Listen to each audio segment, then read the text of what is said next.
साधु साधु। नमो तस् भगवतो अरहतो सम्मा सम्बुद्धस्स। नमो तस् भगवतो अरहतो सम्मा सम्बुद्धस्स। नमो तस् भगवतो अरहतो सम्मा सम्बुद्धस्स। साधु साधु साधु। पूजनीय कल्याण मित्र हमारे गुरु भंते जी को हमारा प्रणाम है। साधु साधु साधु। श्रद्धावान उपासक उपासिकागण, हम लोग अभ्यास कर रहे हैं ओपम संयुक्त का, जिसमें हमें भगवान बुद्ध जी ने मैत्री साधना के बारे में प्रबलता से करने के लिए आदेश दिया है, जिसमें हमने भगवान ने अप्रमाद को पुष्ट करने के लिए बताया है ना। जिसमें हमें भगवान बुद्ध जी ने भगवान के धर्म को गंभीरता से सुनने का उपदेश दिया है ना। तो इस प्रकार से अनेकों उपदेशों से भगवान बुद्ध जी हमें धर्म में स्थापित कराने के लिए, धर्म का जीवन बहुत सुंदर तरह से जीने के लिए प्रेरित करने वाला ये उपम संयुक्त है। आज इस सूत्र में एक और बात देखेंगे हम। इस सूत्र का नाम है कलिंगर सूत्र।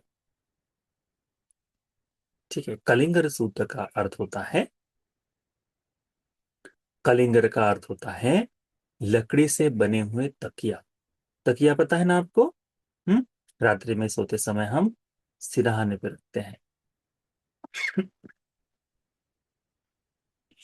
तो इस कलिंगर यानी लकड़ी के तकिए की उपमा देकर या फिर लकड़ी के तकिए के बारे में बताकर भगवान बुद्ध जी ने जो उपदेश भिक्षुओं को दिया है उसके बारे में। एवं में श्रुतं, ऐसा मैंने सुना है, एकं समयं भगवा सा वेसालियं विहरति महावने कुटागार सालाय। एक समय हमारे शास्ता लोकनाथ तथागत अरहत सम्मा संबुद्ध वैशाली में विराजमान थे, महावन में कुटागार शाला में। तत्र को भगवा भिक्खु आमंत्रेसी, तब भगवान बुद्ध जी ने भिक्षुओं को आमंत्रित किया भिक्खवोति कहते हुए। भदन्ते ते भिक्खु भगवतो पच्चसु, और भिक्षुओं ने उन्हें भदंत कहते हुए उत्तर दिया। हम देखो कैसा होता है ना, जैसे टीचर क्लास में आया तो क्लास कहते ही यस सर करके जवाब देते हैं, है ना। या फिर बच्चों कहते ही जी सर करके वो जवाब देते हैं ना, ये वैसे ही है। बिल्कुल भगवान ने उनको भिक्षुओं कह के कहा और भिक्षुओं ने भदंत कहते हुए भगवान बुद्ध जी को उत्तर दिया है। तो भगवान एतद्वोच, और भगवान बुद्ध जी ने उन्हें आगे इस प्रकार से उपदेश दिया। क्या कहते हैं भगवान बुद्ध जी? कलिंग रूप धाना भिक्खवे एतरहि लिच्छवी विहरन्ति अपमत्ता आतापिनो उपासनस्मिन्। क्या कहते हैं भगवान कि भिक्षुओं, ये ये जो क्या बोलते हैं, लिच्छवीगण जो है, वैशाली के निवासी जो लिच्छवी है, ये लोग तकिया जो है, अपना सर सिरहाना जो तकिया है, वह तकिया लकड़ी का अपने सर में रखते हैं। सोने के लिए लकड़ी के तकिए का इस्तेमाल करते हैं।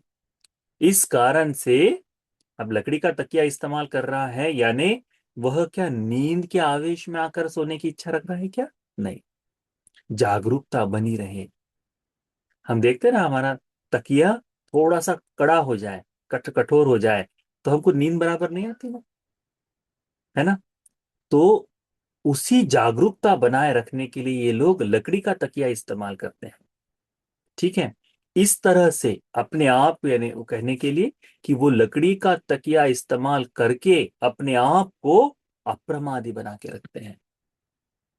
ठीक है, जूझने के लिए, है ना, तैयार रखते, आता पिनो, उत्साह पूर्वक रहते हैं, अप्रमादी होकर उत्साह पूर्वक अपने संपूर्ण कर्तव्य का वहन करते हैं। तो जागरूकता से भरे रहकर, हाँ, लड़ने के लिए पूर्णतः तत्पर, इस भाव से वे लोग वह जीवन जीते हैं।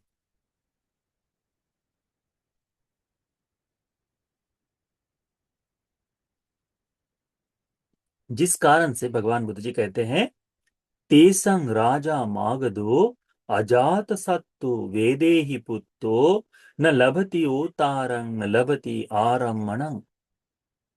अब ये जो लिच्छवी है, ये बहुत ही वीर्यवान, बहुत ही प्रमाद से भरे हुए, अपने जीवन में बिल्कुल सज्ज सुसज्ज रहते हैं, जिस कारण से राजा जो है वैदेही पुत्र, ये अजात शत्रु जो है मगध देश का राजा, इसे थोड़ा भी समय नहीं मिलता उनके आक्रमण के लिए, उनको पकड़ने के लिए, या फिर उनको हराने के लिए। इसकी कोई भी नीति, उनके विरुद्ध में कोई भी नीति, कोई भी षड्यंत्र काम नहीं कर पाता। क्यों? क्योंकि अप्रमादी है लिच्छविगण, उत्साहवान है लिच्छविगण, अपने आप को बिल्कुल सन्नद्ध बनाए रखते हैं लकड़ी के तकिए का इस्तेमाल करते हुए। भगवान बुद्ध जी कहते हैं, फिर अब ये तो बता दिया भगवान ने, पर भगवान बुद्ध जी कहते हैं, भविष्यन्ति भिक्खवे अनागत मध्याह्नं लिच्छवी सुकुमाला मुदु तलुन अत्थपादा ते मुदुकासु सेयासु तुलम तुलबिंबो हनासु याव सूर्य युग मना सेय कप्पिसन्ति। क्या कहते हैं वे? कि भगवान बुद्ध जी, भगवान कहते हैं भिक्षु को, भिक्षुओं, अनागत मध्याह्न, भविष्य में लिच्छवी सुकुमार, ये जो लिच्छवी है ये सुकुमार हो जाएंगे, सुकुमार हो जाएंगे। सुकुमार यानी बिल्कुल कंफर्ट का लाइफ जीने के लिए जो कहते हैं ना, वैसा जीवन जिएंगे। मुदु तल तलुन हाथ पादा, उनके हाथ और पैर बिल्कुल मृदु हो जाएंगे, सौम्य सॉफ्ट हो जाएंगे। ठीक है। और वे लोग मुदु कासु सेयासु, मृदु ऐसे बिल्कुल सॉफ्ट, कपास की हो या किसी और इसकी तकिया और गद्दे, इनका इस्तेमाल करेंगे। और क्या कहेंगे? बढ़िया से पैर पसार कर सोएंगे। कब तक? जब तक याव सूर्य युग मना से, कब पसती, सूर्य उदय हो जाने के बाद तक, यानी सूर्य उदय हो गया और बढ़िया से पड़े हुए, इस तरह से वो सोए रहेंगे लंबे समय तक। ते संग राजा मागधो अजात सत्तु वेदेहि पुत्तो लच्छति ओतारं लच्छति आरम्मणं। भगवान कहते हैं, तब यह राजा जो है अजात शत्रु, अपना जो उनके विरुद्ध में जो काम करना है, जो षड्यंत्र रचना है, इसे सब करने में वो सफल हो जाएगा। ये समझ में आया ना आपको? यानी बाहरी आक्रमण से पहले हमें स्वयं को ही कमजोर हो जाना बड़ा आवश्यक होता है। जब हम कमजोर हो जाए तो हम पर कोई षड्यंत्र कर सकता है, तब हमें कोई पराजित कर सकता है, तब हम पर कोई आक्रमण कर सकता है। होता है ना ऐसा? चार भाई हो जिस घर में, उस घर को कोई भी, बस्ती का कोई भी, शहर का कोई भी व्यक्ति एक शब्द बोलने के लिए तैयार नहीं होता, क्योंकि पता है चारों भाई इकट्ठा रहते हैं। जिस दिन चार भाइयों में विवाद हो जाए, क्या होता है? धीरे धीरे लोग बोलना शुरू कर देते, बताते पैसा, है ना? ये वही है कि जहां उनका बिल्कुल सुस्ती आ गई, आलस्य आ गया, जहां उन लोगों ने अपना आलस्य में रहकर देर तक सो रहे हैं, तब अब उनके पास उत्साह वीर्य करने के लिए अप्रमादी भाव खत्म हो गया। जब अप्रमादी भाव ही खत्म हो गया, उत्साह खत्म हो गया है, कोशिश खत्म हो गई है, तो फिर कोई भी शत्रु आकर उन पर आसानी से आक्रमण कर सकता है। इसीलिए भगवान बुद्ध जी कहते हैं, कलिंग रूप धाना भिक्खवे तरे भिक्खु विहरन्ति अपमत्तातापिनो पधानस्मि। भिक्षुओं, ये भिक्षु लोग भी लकड़ी का तकिया इस्तेमाल करके यहाँ पर अप्रमादी होकर, क्लेश को तपाने वाले वीर्य से युक्त होकर उत्साहित रहते हैं, प्रयास करते रहते हैं। तो भिक्षुगण भी लकड़ी का तकिया इस्तेमाल करने वाले भिक्षु लोग भी हैं। तेसंग मारो पापिमान लभति ओतारंग न लभति आरम्मणं।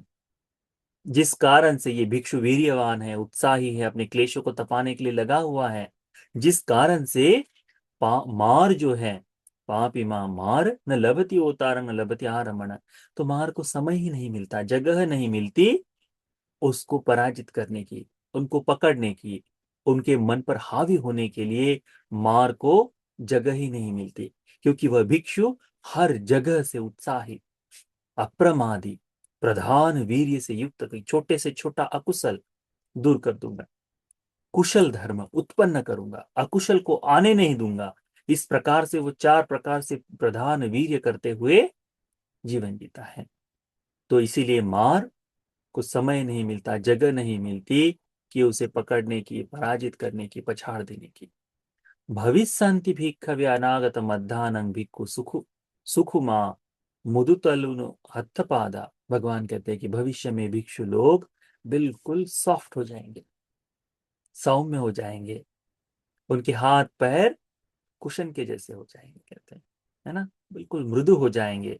ते मुदुकासो सेयासो, तब वे अपने इस मृदु ऐसी शैया पर सोएंगे, बिल्कुल। तुल बिंबो हनासु याव सूर्य युग्मना सेयं कप्पिसंति। और वे बढ़िया पैर पसार कर लेटेंगे और सूर्योदय तक या फिर सूर्योदय होने के बाद तक सोए रहेंगे। ऐसे ही देखने को मिलता है ना, हाँ, कि बिल्कुल सूर्योदय हो गया और भिक्षु सोया पड़ा हुआ है, सोए रहेंगे। तेसंग मारो पापी माँ लक्षति ओतारंग लक्षति आरमण। तो पापी मार उससे बहुत आसानी से पकड़ लेगा उसे।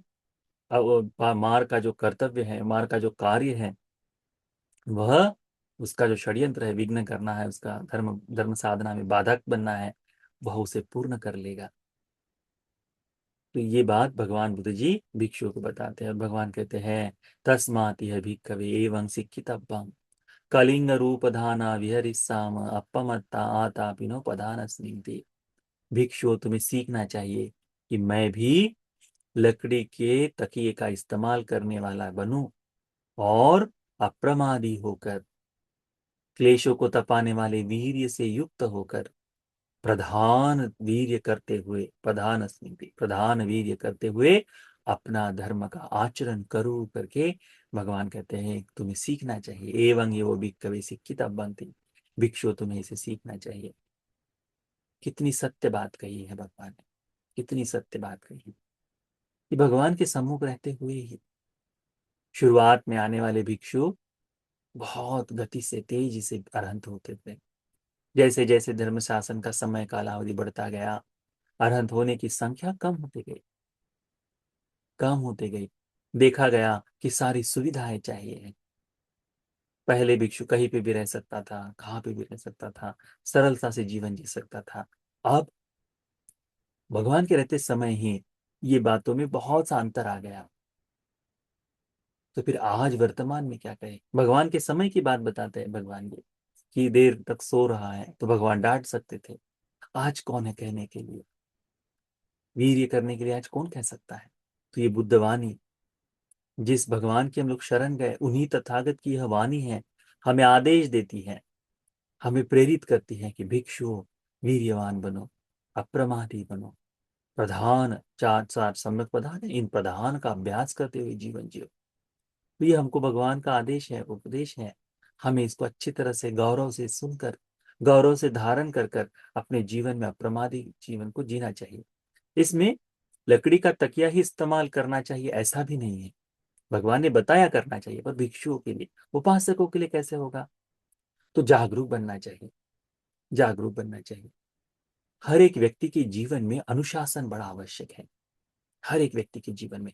हम लोगों ने महामंगल सूत्र के कारणों का अभ्यास किया, उसमें कहा है अनुशासित जीवन जीना, यानी अपने जीवन में एक टाइम टेबल होना चाहिए, जिसमें हमेशा कोशिश होनी चाहिए सूर्योदय से पहले उठे, 5:30 6 बजे, अधिक से अधिक 6, उससे लेट नहीं होना चाहिए। युवकों ने भी, जवान लड़कों ने भी, सभी ने 6 बजे। रात्रि संध्या में सोने का समय भी उस तरह से होना चाहिए। परंतु अभी ऐसे देखने को मिलता है क्या? नहीं। जिस कारण से पहले बहुत ताकत से, मजबूती से काम करने वाले बालक आज बिल्कुल कमजोर हो गए। नहीं हुए हैं, कमजोर हो गए हैं। जिम में जाने जाकर भी जितना काम उठा लेते, जितना काम कर लेते हैं, उतना काम भी, यानी वो भी पूर्णता से नहीं कर पाते, उसमें ताकत नहीं बढ़ती। उसमें क्या हो रहा है, केवल और केवल शरीर बल्कि हो रहा है, यानी मोटा, यानी सुडौल हो रहा है बस। मेहनत उससे अधिक नहीं हो पाएगी। तो इस तरह से हम अपने ही आप को बिल्कुल कमजोर करते हुए चल रहे हैं। तो अनुशासन का जीवन हो, इसके लिए हमें कोशिश करनी चाहिए।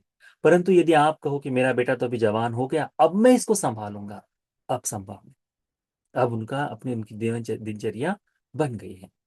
अब आप कर सकते हैं कि जो बालक अवस्था में, बाल्यावस्था में, उनको वहां, तो उनको दिन भर में बढ़िया से खेलने के लिए एक समय मिले, कि रात्रि में उनको छुप कर चोरी से मोबाइल में लगे रहने की जरूरत ना पड़े। इस तरह से आप अपना उसका ये पूरा समय बना दो, तो स्वयं ही ठीक से रह पाएंगे। तो इस तरह से हमने अप्रमादी होकर जीवन जीने के लिए बताया। तो ये उपासकों को कम पर भिक्षुओं को अधिक बताया है, परंतु इसका इस्तेमाल सभी लोग कर सकते हैं, है ना। तो यह जो कलिंग सूत्र है, लकड़ी के तकिए का इस्तेमाल करना, जो भगवान ने भिक्षुओं को बताया अप्रमादी होने के लिए, और तो ये उपदेश हमें, हम सभी को अप्रमाद धर्म की महत्ता को समझने के लिए, प्रधान वीर्य को करने के लिए, उत्साह बनने के लिए, उत्तम चार आर्य सत्य के बोध के लिए भगवान का ये उपदेश उपकारी हो जाए। साधु साधु साधु।